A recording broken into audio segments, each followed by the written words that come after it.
الله أكبر الله أكبر الله أكبر الله أكبر أشهد أن لا إله إلا الله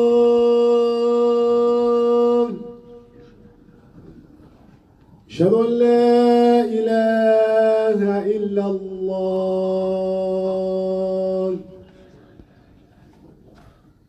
أشهد أن محمدا رسول الله أشهد أن محمدا رسول الله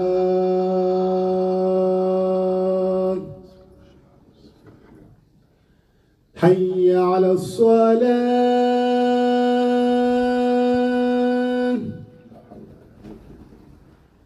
حي على الصلاة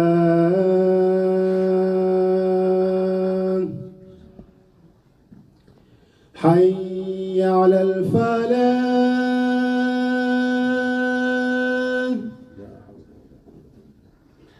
حي على الفلاح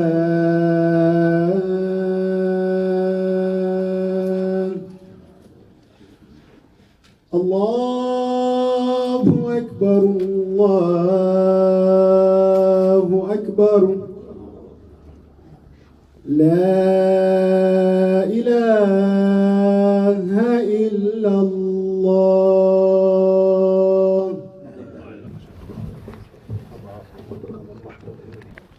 إن الحمد لله نحمده ونستعينه ونستغفره ونعوذ بالله من شرور أنفسنا ومن سيئات أعمالنا من يهده الله فهو المهتدي ومن يضلل فلن تجد له وليا مرشدا وأشهد أن لا إله إلا الله وحده لا شريك له وأشهد أن محمدا عبده ورسوله صلى الله عليه وسلم وعلى آله الطيبين وصحابته مباركين وأتباعهم بإحسان إلى يوم الدين.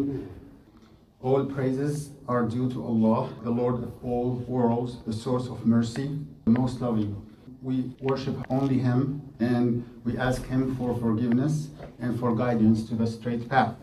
And I bear witness that there is no God but Allah subhanahu wa ta'ala, and that Muhammad is His messenger.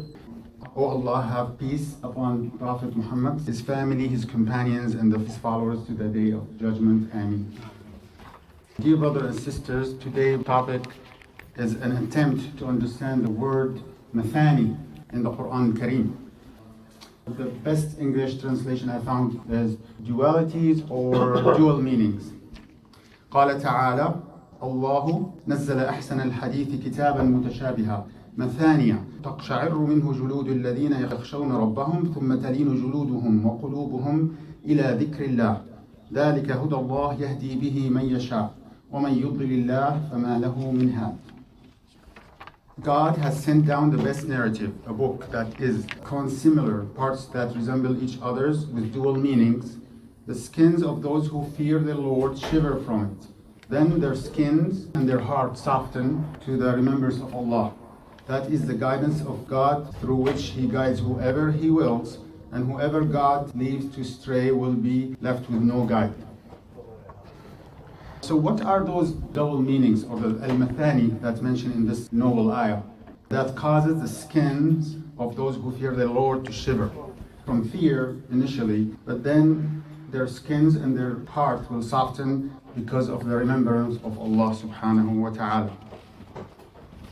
So let's start analyzing the ayah a little bit. God has sent down the best narrative. In order for anything to be a best narrative, it has to have two conditions. First, it has to be truthful. And then secondly, it has to be brief. So there's no extra words that are not necessary. The Arabs said in the past, خَيْرُ الْكَلَامِ مَا قَلَّ وَدَلَّ. The best speech is what is short and to the point. Of course, it has to be true. So the best speech is you deliver your message to the listener in the fastest and most quick way, and it's honest message. The second word is mathania, from the verb thana. Thana is in Arabic is to fold. If you have something and you fold it into two, so make it two. So the understanding of the mathani is that some words in the Quran could have double meaning. And that's not based on our whims or what we wanted the message to be. It's based on the first linguistic origin. So we have to know about the Arabic language. And then secondly, and this is very important too, is that the second meaning doesn't nullify the first meaning. So both meanings are true. And if you remember a few weeks ago when we talked about Ni'matullah, the ayah, وَأَمَّا بِنِعْمَةِ رَبِّكَ فَحَدِّثْ, and tell about the blessing of your Lord. The word hadith could be understood as tell or inform about the bounty of God, or it could mean also to implement or make it a reality. So this is an example of al-Mathani. It could take two meanings, both meanings are valid. Now let's move to the second part of the ayah. The skins of those who fear the Lord shiver from it. So it brings goosebumps. Why? Because it touches you to the core. When something touches you to the core, you become emotional and sometimes you cry. So it's a pretty powerful message that something will make your skin shiver. As in another beautiful ayah, Allah says, you see their eyes filled with tears because of the truth they recognize. وَإِذَا سَمِعُوا مَا أُنزِلَ إِلَى الرَّسُولِ تَرَى أَعْيُنَهُمْ تَفِيضُ مِنَ الدَّمْعِ مِمَّا عَرَفُوا مِنَ الْحَقِّ.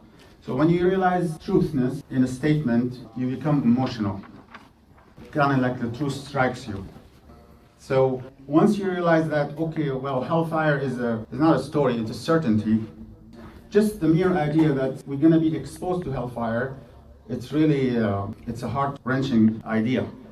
Just the idea, the possibility that we're going to be exposed to hellfire, it's very scary. That's why you get that emotional reaction. But then you remember how merciful God is and how He's fair and He's not going to punish unless somebody denied the truth. So you kind of feel at ease. And as long as you're believing in one God and you're pursuing the truth, you should have tranquility and peace. And this emotional spectrum from extreme fear to extreme comfort and peace also could be that's al-Mathani, because when you read the Quran, some ayat will make you fear, some ayat will make you feel itma'nan or tranquility. So this spectrum of emotions, it could be meant by the Mathani. But regardless of the meaning of the Mathani, there's no question that the Quran has some words that can have more than one meaning based on the linguistic origin. So before we start in this subject, one note about the Arabic language. Unlike other languages like English, Arabic is original language, where sounds of the letters drive or shape the meaning of the word. In other words, it's a lugha sawtiyya, phonetic language. I'll give you an example. Say you're boiling water, okay?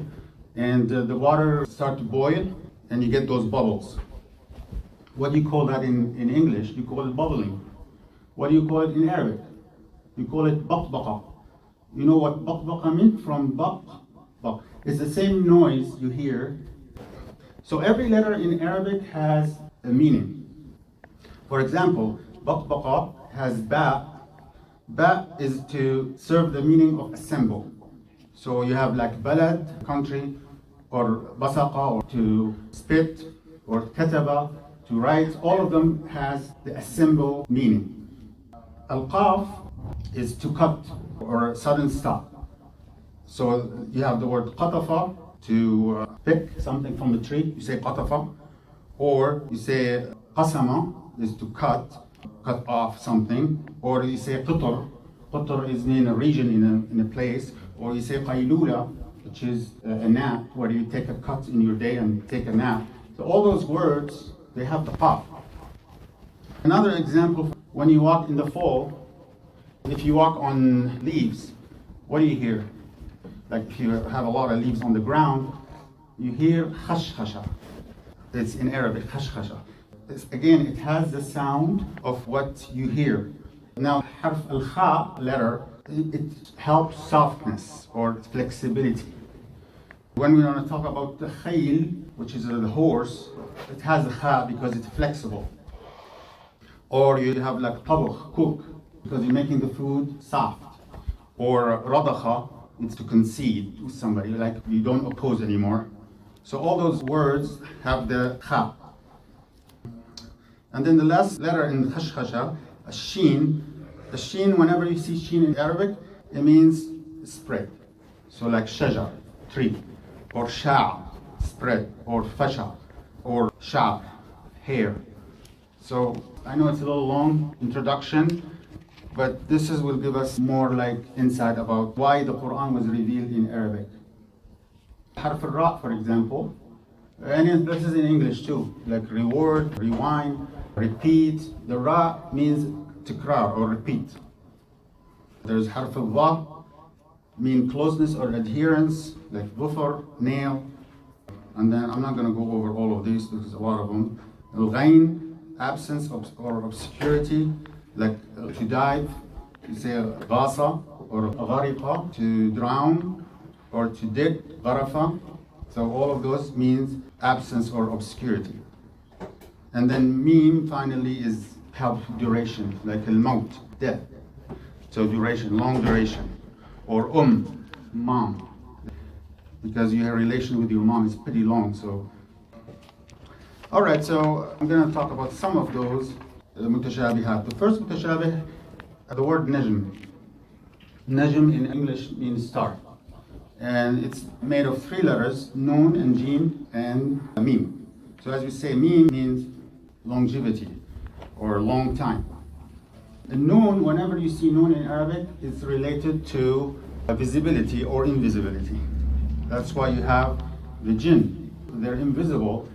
Or huzn, grief. You don't see grief, so it's invisible. Or bottom, belly. You don't see what's in the belly. Or nadima, remorse.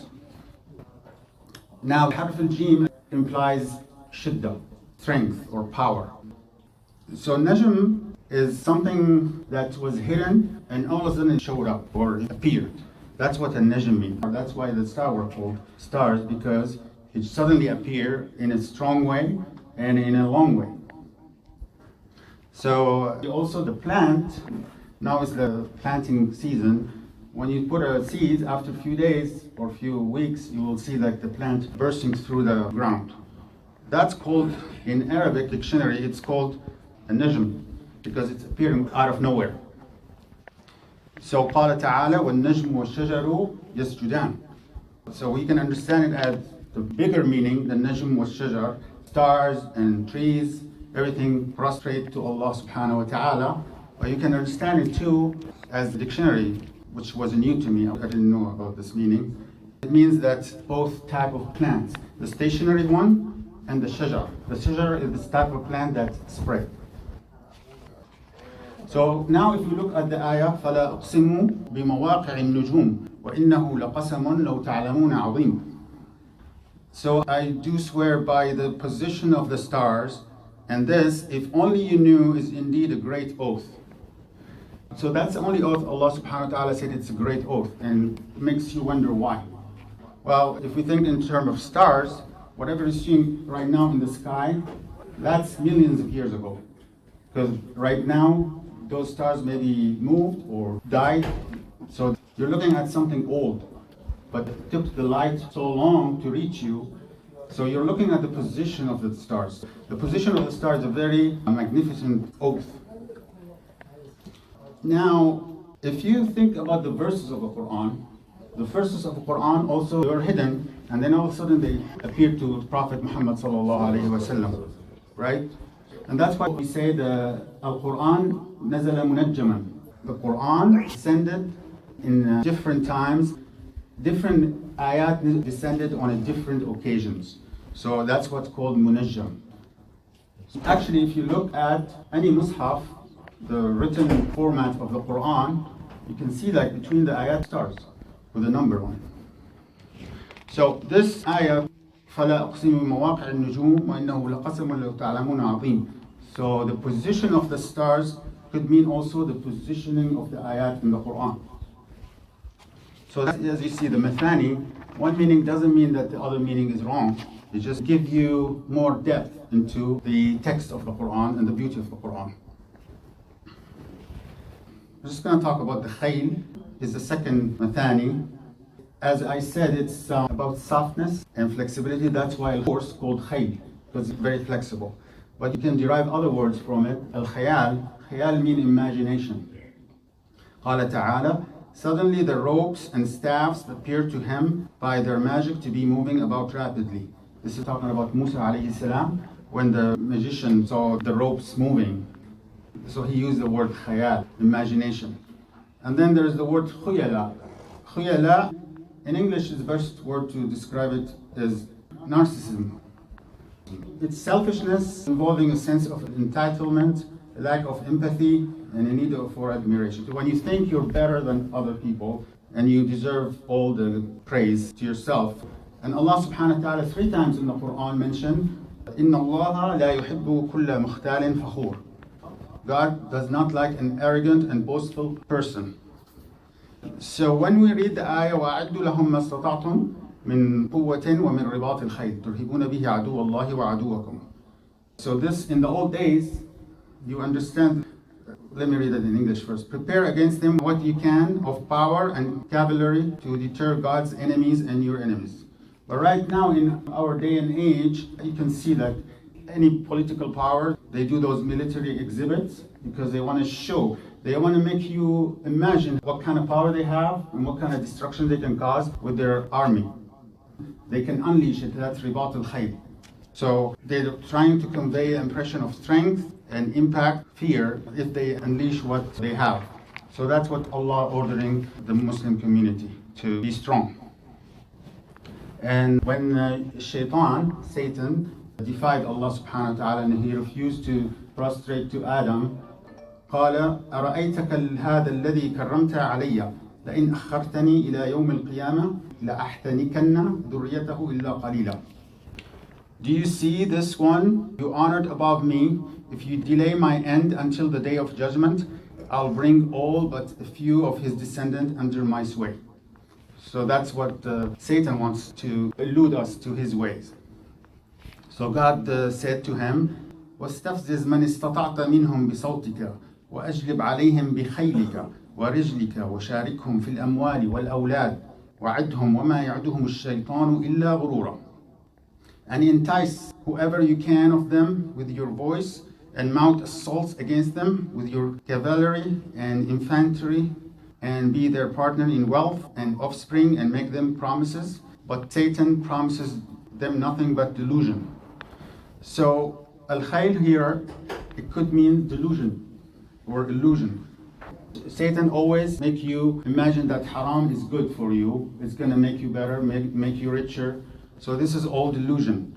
And then we're going to talk, inshallah, if there's another chance, about rijlika. Rijlika means to do that repeatedly, just like walking, repeatedly in a strong and constant way. So this is all fit in the meaning of khayl.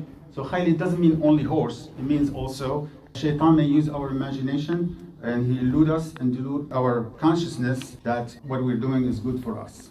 أقول قولي هذا وأستغفر الله لي ولكم فاستغفروه. إن الحمد لله نحمده ونستعينه ونعوذ بالله من شرور أنفسنا ومن سيئات أعمالنا. رب اشرح لي صدري واحلل عقدة من لساني يفقهوا قولي. I'm just going to bring, actually I have 10, but there's no way we can cover 10, so I'm just going to cover one more, and maybe inshallah with another khutbah we'll do the rest or some of them. The third مثاني is al-jabal. Jabal. Jim in Arabic means force or power or strength. That's why you call it jamr. Jamr, ember, have a very strong heat, right? So, or burning coal. So jamr. Jihad. Jihad is effort. Hajj. You know how hard Hajj is. You need a lot of strength to do. Jamal. You know how patient the Jamal is, the camel. Jidar, wall. So when you see the letter Jim, it means strength. And the Arab says in the past that somebody like Jubila al khair, ala hubb al khair, is to be made or nurtured to be a loving person. So to be made of, Jubila. So if you have like a habit and you keep repeating it over and over again, it becomes part of you. That's what Jubila is, become part of your character, part of your make. قال تعالى ولو أن قرآنا سيرت به الجبال أو قطعت به الأرض أو كلم به الموتى بل لله الأمر جميعا أفلم ييأس الذين آمنوا أن لو يشاء الله لهدى الناس أجمعين. If there were a recitation that could cause mountains to move, or the earth, rocks to split, or the dead to speak, it would have been this Quran. But all matters are by God's will. Have the believer not yet realized that had God will, he could have guided all humanity. And then another ayah, لو أنزلنا هذا القرآن على جبل لرأيته خاشعا متصدعا من خشية الله وتلك الأمثال نضربها للناس لعلهم يتفكرون. Had we sent down this Quran upon a mountain, you would have certainly seen it humbled and torn apart in awe of God. We set forth such comparisons for people, so perhaps they may reflect. So here he's talking about mountains, but Jabal means also a strong man that is set in his ways. And the proof on that, in another ayah, subhanahu wa ta'ala said, talk about how the hijara represented by the heart. قال تعالى ثم قست قلوبكم من بعد ذلك فهي كالحجارة أو أشد قسوة وإن من الحجارة لما يتفجر منه الأنهار وإن منها لما يشقق فيخرج منه الماء وإن منها لما يهبط من خشية الله. Then your hearts become as hard as rock, or even harder. For some rocks gush rivers, others split, spilling water, while others fall down for fear of God. So you see how he related the fear of God with the heart and the hijara, which is a part of the mountains. So what is this all telling us is that this Quran by Allah subhanahu wa ta'ala is capable of melting the hardest heart of the strongest men. So if you have like established patterns of behavior, or as they say, like old die-hard habits you can't change, the Quran saying, yes, you can change it. أقول قولي هذا وأستغفر الله لي ولكم واستغفروه يا مجيب المستغفرين. ربنا آتنا في الدنيا حسنة وفي الآخرة حسنة وقنا عذاب النار. ربنا لا تزغ قلوبنا بعد إذ هديتنا وهب لنا من لدنك رحمة إنك أنت الوهاب. ربنا خذ بيدنا إليك ودلنا بك عليك ولا تقطعنا عنك بذنوبنا. ربنا هب لنا من أزواجنا وذرياتنا قرة أعين واجعلنا للمتقين إماما. ربنا إننا سمعنا مناديا ينادي للإيمان أن آمنوا بربكم فآمنا. ربنا فاغفر لنا ذنوبنا وكفر عنا سيئاتنا وتوفنا مع الأبرار. ربنا وآتنا ما وعدتنا على رسلك ولا تخزنا يوم القيامة. الحمد لله وأقم الصلاة. الله أكبر الله أكبر أشهد أن لا إله إلا الله أشهد أن محمدا رسول الله. حي على الصلاة حي على الفلاح قد قامت الصلاة قد قامت الصلاة. الله أكبر الله أكبر لا إله إلا الله. الله أكبر.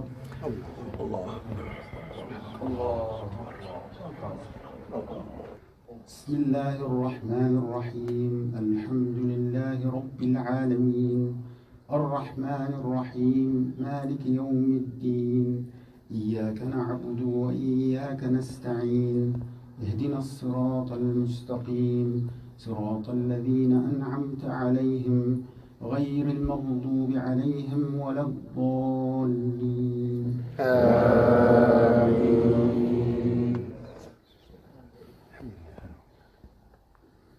إذا زلزلت الأرض زلزالها وأخرجت الأرض أثقالها وقال الإنسان ما لها يومئذ تحدث أخبارها بأن ربك أوحى لها يومئذ يصدر الناس أشتاتا ليروا أعمالهم فمن يعمل مثقال ذرة خيرا يره ومن يعمل مثقال ذرة شرا يره.